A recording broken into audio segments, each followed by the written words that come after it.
Shalom, puji Tuhan, kita boleh berjumpa lagi untuk bersama-sama belajar dari kebenaran firman Tuhan sebagai umat kepunyaan Tuhan yang kita akan renungkan bersama sebagai warga Gemim pada tanggal 11 sampai tanggal 17 September tahun 2022, dan kita akan membaca serta merenungkan dalam Ulangan pasal 4 ayat 1 sampai ayatnya yang ke-20. Namun sebelum itu marilah kita bersama-sama ada dalam doa kepada Tuhan Yesus. Kita berdoa. Tuhan Yesus yang baik, terima kasih banyak ketika di saat ini kami boleh diberikan waktu dan kesempatan untuk bersama-sama belajar lagi mencari tahu tentang kebenaran firman Tuhan. Perlengkapi kami semua sehingga dengan konsentrasi penuh kami akan mendengarkan kebenaran firman-Mu, dan kami akan mampu mendapatkan poin-poin penting di dalamnya untuk kami aktualisasikan dalam perjalanan kehidupan sehari-hari. Maka bersabdalah Engkau bagi kami di saat ini, kami sedia untuk mendengar. Di dalam nama Tuhan Yesus, amin. Saudara-saudara, marilah kita membaca kebenaran firman Tuhan dalam Ulangan pasal 4 ayat 1 sampai ayatnya yang ke-20. Di bawah tema, Musa menasehati bangsa itu memelihara hukum Allah. Demikian bunyi firman. Maka sekarang, hai orang Israel, dengarlah ketetapan dan peraturan yang kuajarkan kepadamu untuk dilakukan, supaya kamu hidup dan memasuki serta menduduki negeri yang diberikan kepadamu oleh Tuhan Allah nenek moyangmu.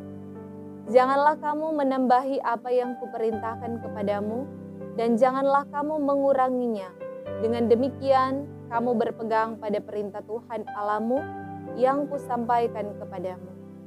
Matamu sendiri telah melihat apa yang diperbuat Tuhan mengenai Baal Peor, sebab Tuhan Allahmu telah memunahkan dari tengah-tengahmu semua orang yang mengikuti Baal Peor. Sedangkan kamu sekalian yang berpaut pada Tuhan Allahmu masih hidup pada hari ini.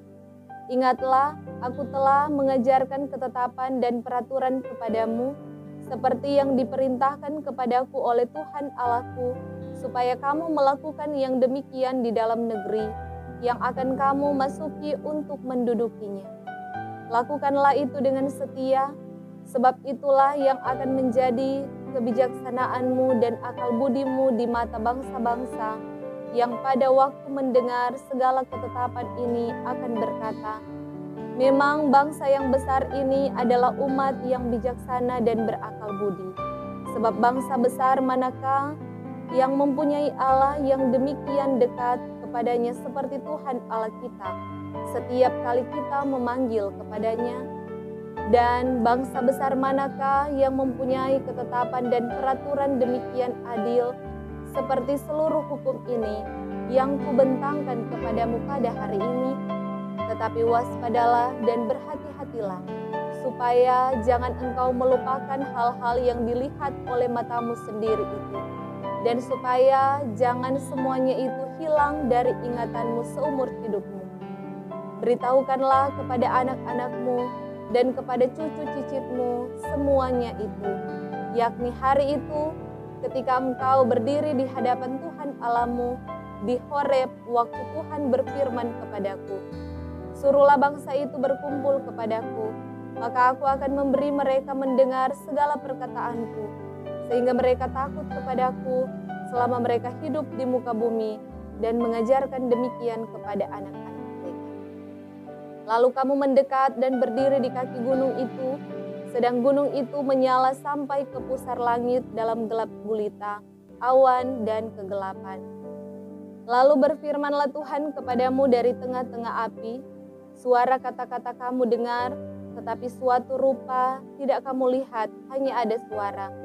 Dan ia memberitahukan kepadamu perjanjian yang diperintahkannya kepadamu untuk dilakukan, yakni ke-10 firman, dan ia menuliskannya pada 2 loh batu. Dan pada waktu itu aku diperintahkan Tuhan untuk mengajarkan kepadamu ketetapan dan peraturan, supaya kamu melakukannya di negeri kemana kamu pergi untuk mendudukinya. Hati-hatilah sekali, sebab kamu tidak melihat sesuatu rupa pada hari Tuhan berfirman kepadamu di Horeb dari tengah-tengah api, supaya jangan kamu berlaku busuk dengan membuat bagimu patung yang menyerupai berhala apapun, yang berbentuk laki-laki atau perempuan, yang berbentuk binatang yang di bumi, atau berbentuk burung bersayap yang terbang di udara, atau berbentuk binatang yang merayap di muka bumi, atau berbentuk ikan yang ada di dalam air di bawah bumi. Dan juga supaya jangan engkau mengarahkan matamu ke langit, sehingga apabila engkau melihat matahari, bulan, dan bintang, segenap tentara langit, engkau disesatkan untuk sujud menyembah dan beribadah kepada sekaliannya itu, yang justru diberikan Tuhan Allahmu kepada segala bangsa di seluruh kolong langit sebagai bagian mereka. Sedangkan Tuhan telah mengambil kamu dan membawa kamu keluar dari dapur peleburan besi dari Mesir untuk menjadi umat miliknya sendiri seperti terjadi sekarang. Demikianlah bacaan firman Tuhan. Marilah kita merenungkannya secara bersama-sama dengan tema yang disuguhkan oleh Sinode Gemim, wariskanlah perintah Tuhan kepada anak cucu cicit. Saudara-saudaraku yang dikasihi dan diberkati oleh Tuhan, secara garis besar, khotbah ini merupakan pembelajaran dan penerapan dari sejarah yang telah dilalui bangsa Israel sebelumnya. Khotbah ini dibuka dengan kesimpulan dari sejarah itu. Ayat 1 menuliskan, maka sekarang, hai orang Israel, dengarlah. Sejarah tentang tahun-tahun pada zaman purbakala haruslah kita manfaatkan dengan baik. Saudara-saudara, maksud dan tujuan khotbah Musa ini adalah untuk meyakinkan orang Israel agar tetap dekat dengan Allah dan melayani Allah dan tidak meninggalkan Allah demi Allah lain. Tidak pula dalam hal apapun menolak melakukan kewajiban mereka kepadanya. Sekarang, cermatilah apa yang dikatakan Musa kepada mereka. Dengan kefasihan berbicara yang banyak menekankan perkara-perkara ilahi, baik dengan cara memberikan nasihat maupun petunjuk, dan juga dorongan maupun alasan untuk menguatkan nasihat-nasihat. Dan di saat ini ada 6 poin yang akan kita bahas bersama. Pertama, lihatlah di sini bagaimana Musa menyuruh dan memerintah mereka, menunjukkan kepada mereka apa yang baik dan apa yang dituntun Tuhan daripada mereka. Musa menuntut agar mereka dengan tekun memperhatikan firman Allah dan ketetapan serta peraturan yang diajarkan kepada mereka. Yang dimaksud oleh Musa adalah bukan hanya bahwa mereka harus mendengarkannya sekarang, melainkan juga bahwa setiap kali kitab Taurat dibacakan kepada mereka atau dibaca oleh mereka, mereka harus menyimaknya baik-baik.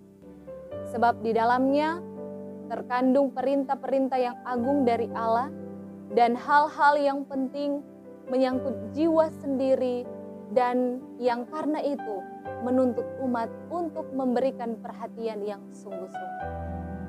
Poin yang kedua adalah Musa memerintahkan mereka untuk berjaga atas kemurnian dan keutuhan hukum ilahi di antara mereka. Jagalah kemurniannya dan jangan menambahinya. Jagalah keutuhannya dan jangan menguranginya.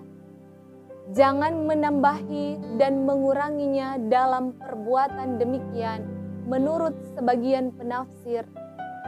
Mau mengatakan bahwa janganlah engkau menambahkan karangan-karanganmu sendiri. Seolah-olah ketetapan-ketetapan ilahi itu bercacat celah. Ataupun memperkenalkan apalagi membebankan tata cara ibadah apapun selain apa yang sudah ditetapkan Allah. Jangan pula engkau menghilangkan atau mengesampingkan apapun yang telah ditetapkan sebagai sesuatu yang tidak perlu atau berlebihan. Sebab karya Allah itu sempurna, Tidak ada sesuatu yang dapat ditambahkan kepadanya ataupun dikurangkan daripadanya tanpa membuatnya menjadi lebih buruk. Orang Yahudi memahami perintah ini sebagai larangan untuk mengubah naskah atau huruf dalam bentuk Taurat meskipun hanya satu titik. Dan pada kehati-hatian serta ketelitian merekalah kita sangat beruntung. Dan kita berhutang budi atas mereka di bawah tuntunan Allah atas kemurnian dan keutuhan kitab Taurat. Yang ketiga, Musa memerintahkan mereka untuk berpegang pada perintah Allah, untuk melakukannya dengan setia, dan untuk melakukan perjanjian. Pendengaran harus diberikan dengan tujuan untuk berbuat, dan pengetahuan harus diperoleh dengan tujuan untuk bertindak. Perintah-perintah Allah merupakan jalan yang harus terus mereka tempuh dan pedoman yang harus mereka pegang. Mereka harus mengendalikan diri mereka dengan aturan-aturan moral, menjalankan ibadah menurut tata upacara ilahi, dan menegakkan keadilan menurut hukum peradilan. Selanjutnya dalam poin yang keempat, Musa memerintahkan mereka untuk melaksanakan hukum Taurat dengan sangat ketat, waspada, dan berhati-hati. Orang yang ingin taat beragama harus sangat berhati-hati dan memperhatikan dengan saksama bagaimana mereka hidup. Mengingat betapa banyaknya godaan yang melingkupi kita dan betapa bobroknya kecondongan yang ada dalam hati kita. Maka kita sangat perlu waspada terhadap segala sesuatu yang ada di sekitar kita dan menjaga hati kita seawas. Poin yang kelima, Musa memerintahkan mereka secara khusus untuk berjaga-jaga terhadap dosa penyembahan berhala. Dari semua dosa lain, dosa inilah yang paling menggoda mereka oleh karena kebiasaan bangsa-bangsa lain. Dosa yang paling membuat mereka kecanduan oleh karena kebusukan hati mereka. Dan dosa yang paling menyulut murka Allah serta membawa dampak-dampak yang paling merugikan bagi diri mereka sendiri. Dan poin yang paling terakhir, Musa memerintahkan mereka untuk mengajari anak-anak mereka melaksanakan hukum-hukum Allah. Dikatakan dalam bagian firman Tuhan, beritahukanlah kepada anak-anakmu dan kepada cucu cicitmu semuanya itu. Sehingga mereka mengajarkan demikian kepada anak-anak.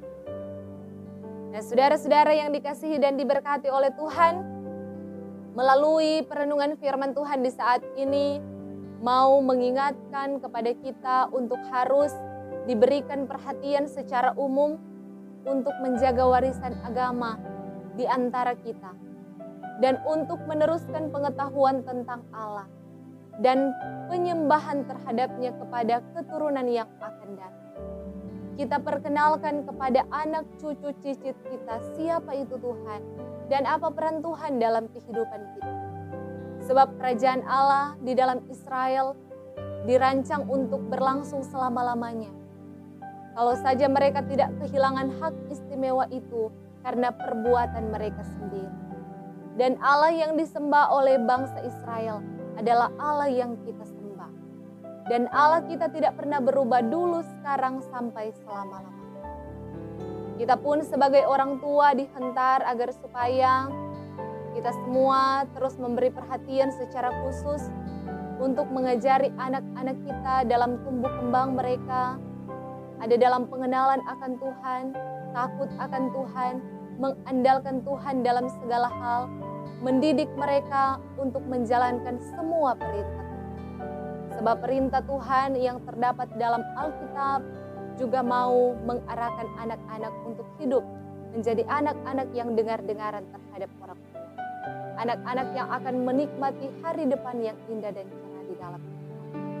Dan kiranya firman Tuhan di saat ini yang boleh kita renungkan bersama akan menghentar kita sebagai umat kepunyaan Tuhan untuk terus mewariskan perintah Tuhan kepada generasi penerus kita, dan kemuliaan Tuhan yang akan semakin diwujud nyatakan di dalam.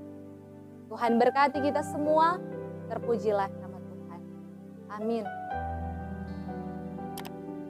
Mari kita satu dalam doa kita berdoa. Terima kasih Tuhan, karena Engkau boleh menuntun kami semua untuk belajar bersama tentang kebenaran firman-Mu, dan kami percaya itu merupakan bekal yang berharga bagi kami. Dan kiranya kami akan mampu untuk terus memberitakan Injil Kristus bagi generasi penerus kami. Dan kami yakin bahwa kemuliaan Tuhan akan semakin memancarkan sinar. Inilah kami semua sebagai pendengar-pendengar firman Tuhan yang boleh belajar bersama melalui firman-Mu di saat ini. Kiranya kami semua terberkati secara pribadi bersama dengan keluarga kami masing-masing. Di dalam nama Tuhan Yesus kami berdoa dan bersyukur. Amin.